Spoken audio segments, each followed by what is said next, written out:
আজকে আমরা 5G হ্যান্ডসেটের যে আনকমন প্রবলেম সমাধান করব। যেটা সমস্যা আছে, মোবাইল ফোন ল্যাগ করে এবং কোনো ধরনের টাচ কাজ করে না।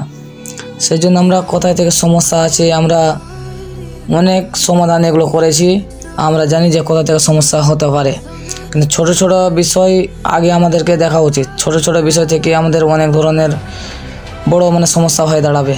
কেননা এটার যদি ডিসপ্লে আমি চেঞ্জ করা দেখার পরেও আমার প্রবলেমটা সমাধান হবে না, এবং সফটওয়্যার মারার পরেও সমাধান হবে না, বা CPU এমএমসি রিবোলিং করার পরেও সমাধান হবে না। আপনারা ভাববেন যে এটা টাচ কাজ করছে না, আমার ডিসপ্লে থেকে সমস্যা আছে, কিন্তু ডিসপ্লে চেঞ্জ করার পরেও সমস্যার সমাধান হবে না। কেননা আপনারা ভাবছেন না হলে আপডেট দিব, আপডেট দিয়ে দেখব, আপডেট দেওয়ার পরেও সমাধান হবে না, এবং ডিসপ্লে চেঞ্জ করার পরে সমাধান হবে না। বা CPU এমএমসিতে ভাবতে পারেন যে CPU এমএমসি থেকে সমস্যা আছে, তারপরেও সমাধান হবে না। আমাদের সমস্যা আছে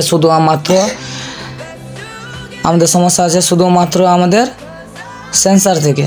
সেই জন্য সেন্সারে যেটা উপরে রবার থাকে, রবার যদি বাই চান্স যদি হারিয়ে যায়, যদি না থাকে সেন্সারের উপরে, তো আমার টাচ ভালোভাবে কাজ করবে না, মোবাইল ফোন ল্যাগ করবে। সেই জন্য আমরা মাদারবোর্ড খোলার পর দেখবো যে সেন্সার আছে কি না। সেন্সারটা আছে, কিন্তু আমার যে উপরে সেন্সার উপরে যে রবার থাকে, রবারগুলো নেই। সেই জন্য অন্য মাদারবোর্ড থেকে আমরা রবার লাগিয়ে দেবো। যেটা আমার আছে হ্যান্ডসেট 5G হ্যান্ডসেট আছে, কিন্তু আমার রবার যেটা লাগাচ্ছি 4G হ্যান্ডসেট থেকে লাগাচ্ছি। কিন্তু একটু ছোটো রবার আছে, কোনো সমস্যা নেই। আমার হ্যান্ডসেটের যেটা দুটো আমার যে LED লাইটের সিস্টেম আছে, ওটা যেন আমার কভারিং হয়ে যায়।